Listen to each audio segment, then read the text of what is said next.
नमस्कार दोस्तों, मैं हूं वीरेंद्र गुप्ता और आप देख रहे हैं नमस्ते दिल्ली बीवीपी। लगता है कि राजनीति अपने रंग दिखाने शुरू कर चुकी है दिल्ली में, क्योंकि दिल्ली में चुनाव हैं और राजनीतिक पार्टियां अपने असली रूप रंग में दिखाई देनी शुरू कर चुकी हैं। देखिए, दिल्ली में आज दो घटनाएं हुई, उनका मैं जिक्र करूंगा, लेकिन इसके अलावा भी जो दिल्ली में इस समय चल रहा है चुनावी माहौल, और मैं बार बार कहता हूं दोस्तों कि ये चुनावी माहौल पूरे देश की राजनीति से बिल्कुल ही अलग है।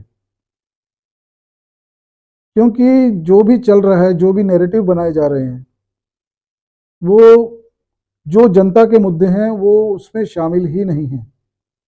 जनता की दुख तकलीफ, उनका क्या काम हुआ क्या नहीं हुआ, गली की सफाई, अपने राज्य का विकास और शुचिता के मुद्दे लगता है कि बिल्कुल गौण हो चुके हैं। फिलहाल मैं बता दूं, दिल्ली में दो घटनाएं हुई। केजरीवाल जी ने अपने आप को हाउस अरेस्ट किया। इसके अलावा पूर्वांचलियों को क्या कहा गया। देखिए, दो घटनाएं थी, एक तो पूर्वांचल के लोगों की, एक दूसरी घटना थी कि क्यों केजरीवाल जी ने अपने आप को हाउस अरेस्ट किया। चलिए दोनों घटनाओं के बारे में थोड़ा विस्तार से जान लेते हैं। पहली घटना जो हुई उसमें पूरी जो कोठी है केजरीवाल जी की, उसको घेर लिया गया। जो भी उनका बंगला है दिल्ली में, उसको घेर लिया गया पूर्वांचल समाज के लोगों द्वारा। उसका नेतृत्व कर रहे थे बीजेपी के जो सांसद हैं, मनोज तिवारी जी। उनका ये कहना था कि पूरी दिल्ली के जितने भी पूर्वांचल समाज के लोग हैं उनका अपमान किया जा रहा है, उन्हें दोगला कहा जा रहा है। क्योंकि मुद्दा ये था कि नई दिल्ली की सीट पर आम आदमी आरोप लगाती है कि बाहरी लोगों को लाकर बसाया जा रहा है, और जो फर्जी वोटर बुला बुलाकर उनके वोट बनवा रही है भारतीय जनता पार्टी।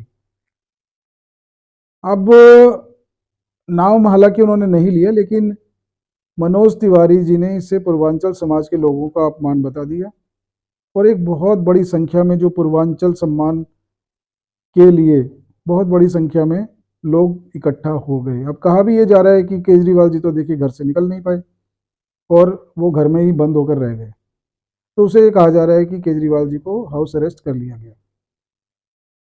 अब जैसा कि दोस्तों आप जानते हैं कि कोरोना काल के समय में कथित रूप से ये कहा गया कि जो आम आदमी पार्टी है, उन्होंने जो पूर्वांचल के लोग थे उन्हें दिल्ली यूपी की सीमा पर ले जाकर छोड़ दिया। वो तो योगी जी ने समय रहते बसों के द्वारा उनके गंतव्य स्थान तक पहुंचने का इंतजाम किया, और वो यूपी और बिहार अपने अपने घरों में जा सके। एक बार उनका मुद्दा ये भी चला था कि जो बिहार के लोग हैं वो 500 रुपये में अपना इलाज कराने के लिए 500 रुपये की टिकट खरीदते हैं और दिल्ली के हॉस्पिटल में आकर इलाज कराते हैं। तो कुछ घटनाएं हर साल कुछ ना कुछ ऐसी हो जाती हैं कि जो मौका दे देती हैं विपक्षी पार्टी को अटैक करने का। ऐसा ही मौका आज मिला मनोज तिवारी जी को, और इस मौके का उन्होंने पूरा उपयोग किया, और जो भी केजरीवाल जी के खिलाफ जो जो कहना चाहते थे सब खुलकर बताया। और मैंने जैसा कि आपको बताया कि विकास के मुद्दे, सफाई के मुद्दे, शिक्षा के मुद्दे, ये सब पीछे होते जा रहे हैं, और इस समय सिर्फ विपक्षी पार्टी को जली कटी सुनाना, दुर्भावना से आरोप लगाना, यही मुद्दे छा रहे हैं। अब आम आदमी पार्टी को भी क्या कहें। देखिए, शुरुआत तो इन्होंने ही की, क्योंकि ईमानदारी का एक कट्टर ईमानदारी का चोगा लगाकर जो व्यक्ति दिल्ली का मुख्यमंत्री बना, उन्होंने भी ईमानदारी से लोगों की निष्ठा ही उठा दी है बिल्कुल। क्योंकि आज स्थिति ये आ गई है कि लोगों को ईमानदारी की परिभाषा ही शायद बदलनी पड़ सकती है। क्योंकि हम लोगों के बचपन से हम लोगों के मन में जो ईमानदारी की परिभाषा थी, वो परिभाषा ही अब शायद बदल चुकी है। क्योंकि अब आप कुछ भी भ्रष्ट काम करें, कुछ भी करें, लेकिन बच के निकल जाएं, तो वो लगता है कि उस व्यक्ति को ईमानदारी कहा जाएगा। ये एक कड़वी सच्चाई है जो भारतीय राजनीति में परिलक्षित हो रही है। चलिए दूसरी घटना का जिक्र करते हैं।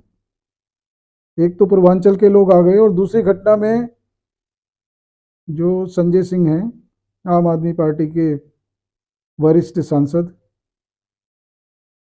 उन्होंने एक नया ही शिगूफा छेड़ दिया। और देखिए, जनता का कुछ भी कहना होता है ना, ये बात बात में प्रेस कॉन्फ्रेंस कर लेते हैं। वो प्रेस कॉन्फ्रेंस ही बड़ी अजीब होती है, उसमें ना कोई प्रेस मौजूद होती है, ना कोई वो कॉन्फ्रेंस होती है। सिर्फ एक माइक रखा हुआ आपको दिखाई दे जाएगा और उसमें रिकॉर्डिंग करके सभी प्रेस वालों को भेज दी जाती है, तो उसे प्रेस कॉन्फ्रेंस का नाम दिया जाता है। तो इसलिए प्रेस कॉन्फ्रेंस नाम से आप भ्रमित मत हो बिल्कुल भी। ये दिल्ली में एक ही पार्टी करती है, शायद एक ही पार्टी है पूरे विश्व में जो इस तरह की प्रेस कॉन्फ्रेंस करती है। इसके बारे में अब मैं क्या बताऊं, लेकिन इसका इस्तेमाल देखिए, विज्ञापन का फंड बहुत है, बहुत पैसा है, कोई दिक्कत नहीं है।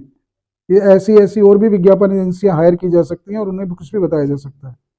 तो ये जो एक तरफा प्रेस कॉन्फ्रेंस के नाम पे परसेप्शन बनाए जा रहे हैं, तो एक अगर दिल्ली की समझदार जनता है तो वो खुद समझ सकती है, इसमें मुझे कुछ ज़्यादा कहने की कोई ज़रूरत भी नहीं है। तो प्रेस कॉन्फ्रेंस में संजय सिंह जी ने जो कहा वो मैं आपको बताता हूँ। उनका ये कहना था कि जो प्रवेश वर्मा जी हैं, नई दिल्ली से जो चुनाव लड़ रहे हैं बीजेपी की टिकट पर, संजय सिंह जी का ये कहना था कि पार्टी फंड से उनके पास 10,000 रुपए आए, 9,000 रुपए ये बीजेपी के कार्यकर्ताओं ने अपनी जेब में डाल लिए और जो बचे 1,100 रुपए वो इन्होंने जनता में बांट दिए। अब उनका ये कहना था कि जब भी बीजेपी के लोग आपके पास वोट मांगने के लिए आए तो आप उनसे पहले अपने 9,000 रुपए मांगना, क्योंकि 10,000 रुपए दिए थे पार्टी फंड से।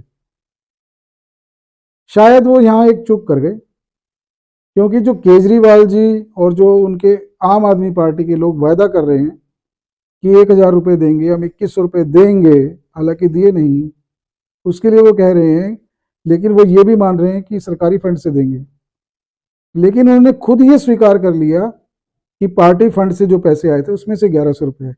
तो हम क्या ये मान लें कि जो 1,100 रुपए हैं वो बीजेपी ने अपने पार्टी फंड से दिए हैं? यहां पर आकर आप फंस जाते हैं, क्योंकि आपकी पार्टी ने तो कभी 2 रुपए भी नहीं दिए। अगर आप 10 रुपए भी देते तब भी हम मान लेते कि चलो आपने कुछ त्याग किया है, पार्टी की तरफ से त्याग किया है। आप तो कह रहे हैं ना कि आप 1,000 रुपए देंगे, 2,100 रुपए देंगे, वो तो जनता का पैसा, जनता को ही तो देंगे ना जी। तो अब कौन प्रचार कर रहा है, कौन वायदे कर रहा है, कौन भ्रष्टाचार कर रहा है, कौन जनता की सेवा कर रहा है, कौन झूठे प्रचार कर रहा है, ये देखिए जनता खुद समझदार है दिल्ली की। वक्त आने पर एक एक बात का हिसाब क्लियर करेगी अपने मतों के द्वारा। चलिए, आज का मुद्दा यही था, इसी तरह के मुद्दे चलते रहेंगे, फिर मिलेंगे किसी नए मुद्दे पर, तब तक के लिए नमस्कार।